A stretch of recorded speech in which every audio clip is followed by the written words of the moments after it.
앞서 보신 것처럼 조국혁신당의 조국 전 대표가 사면 복권되면서 후폭풍이 거셉니다. 찬반 의견이 엇갈리는 가운데 내년 지방선거를 앞두고 조국 전 대표와 조국혁신당의 정치적 행보에 관심이 쏠리고 있는데요. 정치맥, 오늘은 서왕진 조국혁신당 광주시당위원장과 전화 연결해 관련 이야기 나눠보겠습니다. 의원님 나와 계십니까? 네, 안녕하세요. 조국혁신당 서광진입니다. 네, 먼저 이번 사면 복권 결정 당에서 환영하는 입장을 내놨는데 어떻게 받아들이고 계십니까? 예, 당으로서는 아주 기쁘고 감격스러운 결정입니다. 당 지도부뿐만 아니라 전국의 당원들이 사실 아주 간절하게 바라왔던 일 아니겠습니까? 그런데 그동안 또 이 사면 복권에 대해서 당이 너무 나서서 이렇게 요청을 하게 되면 반대 진영의 반발이 커질 수도 있고 또 대통령께 부담이 될 것 같아서 아주 조용히 낮은 자세로 기다려왔습니다. 근데 마침내 사면 복권이 결정돼서 더 감격이 큰 것 같습니다. 네, 하지만 이 형기가 3분의 1밖에 지나지 않은 시점에서 사면을 두고 비판의 목소리도 있습니다. 어떤 입장이십니까? 우선 이 국민의힘의 비판은 저는 자격 없는 자들의 뻔뻔한 헛소리다 이렇게 생각합니다.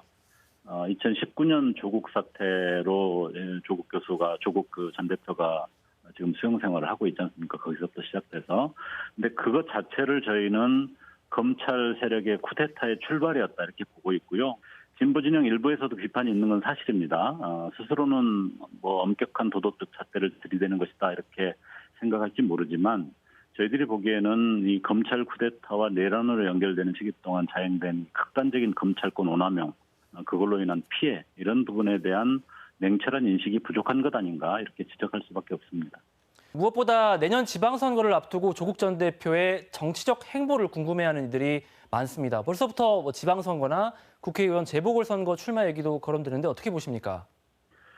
우선 뭐 아직 출소도 하기 전인데 뭐 지방선거에서 어떻게 할 거냐 이런 것은 조금 너무 이른 감이 있는 것 같습니다. 새로운 어떤 혁신당 2.0의 비전과 전략을 좀 준비를 해야 되는 시점이고 그 내용 중에 내년 지방선거가 굉장히 중요한 부분을 차지하는 것이기 때문에 여기에 대해서는 당 전체적으로 당 핵심 간부들과 또 조 대표가 출소하게 되면 조 대표가 함께 본격적으로 논의를 시작할 계획입니다.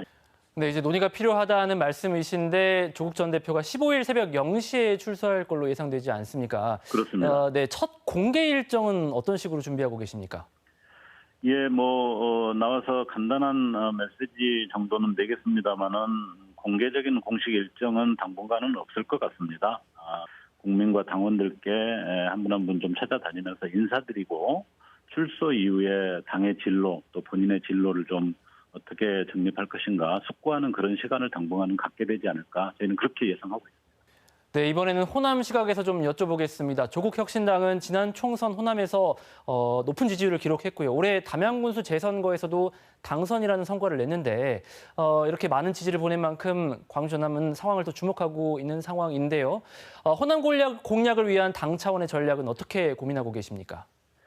우선 호남 민심은 저희는 늘 창당 때부터 두 가지로 봐왔습니다. 하나는 검찰 독재 또는 윤석열 정권에 대한 확고한 비판과 조기 종식을 위해서는 민주당과 조국혁신당을 포함한 야권이 똘똘 뭉쳐서 그야말로 한 몸으로 강력하게 대응해 나갈 것을 기대했고요. 동시에 호남 지역 안에서는 너무나 민주당 일당 중심의 지방 행정이라든지 또 지방 정치 구조가 좀 단일화되어 있기 때문에 그 부분에 있어서는 건전한 혁신 경쟁, 건강한 경쟁이 필요하다 이런 이재명 정부가 정말로 올바른 방향으로 좋은 내용으로 갈 수 있도록 협력하는 것은 지속할 겁니다. 호남 내에서 다양한 정치 세력 간의 건강한 아주 깔끔한 경쟁, 선의 경쟁들은 필요하다고 보기 때문에 그 부분에 대해서는 저희들도 여전히 잘 준비해서 대응할 생각을 가지고 있습니다. 네, 지난 총선의 지민비조, 지역구 민주당, 비례 조국혁신당 이런 말도 떠오르는 대목인데요. 마지막으로 아직은 좀 이른 얘기일 수 있습니다만은 지방선거에서 민주당과의 연합공천, 후보 단일화 또는 일각에서 합당 얘기까지 나오고 있는데 어떻게 생각하십니까? 예, 지민비조의 정신은 여전히 일관되게 가지고 있습니다. 호남에서는 선의의 경쟁, 멋진 경쟁을 하되 호남 이외의 지역에서는 민주당을 포함한 조국혁신당 또 진보당 등 제 야당이 단일 전선을 형성해서 국민의힘을 심판하는 것이 기본 원칙입니다. 그것이 지방선거에서 지민 비조의 어떤 방안이 될 수 있다 이렇게 생각을 하고 있고요. 민주당 등 다른 야당과도 전략적 협의를 시작해야 될 상황이라고 생각합니다. 합당과 관련해서는 당내에서 한 번도 논의해본 바가 없고요. 조국혁신당이 오히려 튼튼하게 자기 역할을 하는 것이 필요하다 이렇게 생각하고 있고요. 그 점에 있어서 아직은 변함이 없습니다. 호남 외 지역에선 협력, 호남 내에서는 경쟁이라고 한다면 실제 상당수 출마를 예상해 볼 수도 있을까요? 예, 저희들도 이미 지역위원회 등 구성해서 선거에 참여할 수 있는 좋은 아주 혁신적인 분들을 잘 고르고 있고요. 전체적인 어떤 지방선거에 대한 총 전략이 만들어지고 또 민주당과 호남을 포함한 다른 지역에서 어떤 협력의 원칙 이런 것들이 좀 정리가 되는 대로 본격적으로 호남 지역에서 저희 활동들을 가시화할 것이고 그 부분에 대해서 큰 방향에 대해서도 보고를 드릴 생각입니다. 네, 앞으로 호남에서 조국혁신당이 어떤 역할을 할지 더 관심 있게 지켜봐야 할 시점으로 보이네요. 위원장님, 오늘 말씀 고맙습니다. 감사합니다. 네, 지금까지 정치맥에서 서왕진 조국혁신당 광주시당위원장과 이야기 나눴습니다.